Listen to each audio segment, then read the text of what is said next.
Day 16. Today was just kind of learning on how to make the Fry Distortion louder. One of two ways. One of which is actually kind of nuanced, since it's a thing that he kind of advises against doing most of the time. The first way is to just open your mouth a little wider. Because apparently, sometimes, if you ask a student to demonstrate a Fry scream, they'll kind of give him more monotone, like mouth not really, but as soon as that kind of opens up and makes it a little louder. Well, the second method was adding voice. And the reason why that's nuanced is if he only really recommends adding voice to Fry Distortion if you're in the camp of people that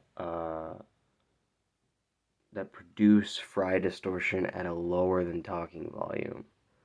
So if your Fry Distortion is coming out about the same or louder than your talking volume, then you're good and you don't really need to add voice. But it's generally for those that the Fry Distortion is quieter than their talking volume.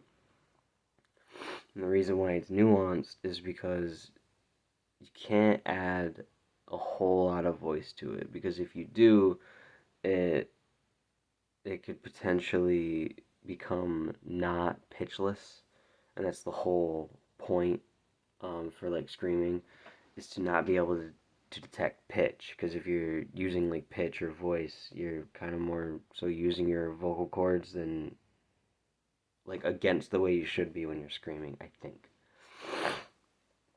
I try to summarize and comprehend the shit that he says. But I mean that's really it. I'm fucking tired. And in the earlier videos, David talks about the dip. Some fucking scientist back in the day talked about exponential growth in terms of progress when trying to make something a habit. So it'll go like this, maybe it's in the other direction, but it'll go up depending on the type of progress you're making and how quickly you're making new progress and how good you feel about it. But after so long, you start to dip back down when you're not making as much progress as you used to, or you start to get atrophied to the lessons that you learned, till eventually it goes down and it reaches the bottom part, which is they call the dip, which is where you basically need to relearn all of what you previously learned because you weren't making that progress, so you got demotivated. You weren't oh fuck, I already got this, and this down, and then you get to a point where you're I'm not learning anything new. In fact, I might be starting to sound like shit. But it's that after that you go back up when you if you do relearn what you did and then start learning new shit and then eventually get to where you want to be. I think I'm going down. It's day 16 and I don't know, there's a lot of shit going on. And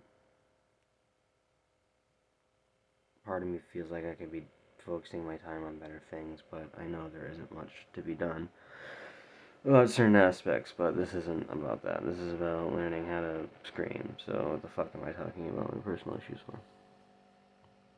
But I'm just, I'm trying to practice every day when I can, when I fucking think about it. It still feels like I'm gargling glass. And again, I don't know if that's what he's going for when it comes to the Fry Distortion, because it really feels like I'm fucking something up. I mean, I wake up the next day and I haven't lost any of my vocal range, so I know in terms of that, it's fine, but still.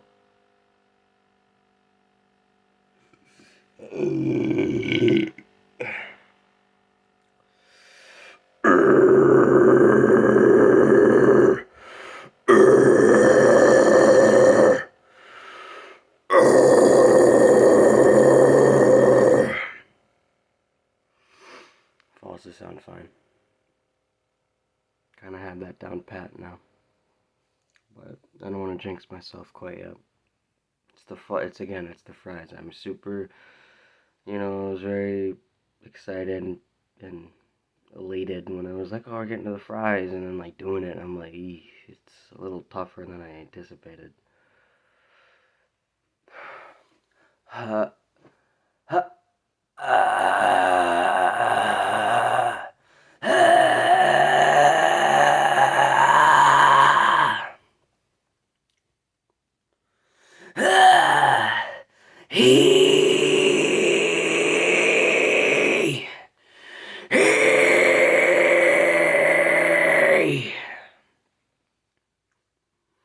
We're getting there. Thanks for watching. If you did, consider giving it a thumbs up. Consider subscribing if you want to see more. If you can even hear what the fuck I'm saying. Thank you. I'll see you tomorrow.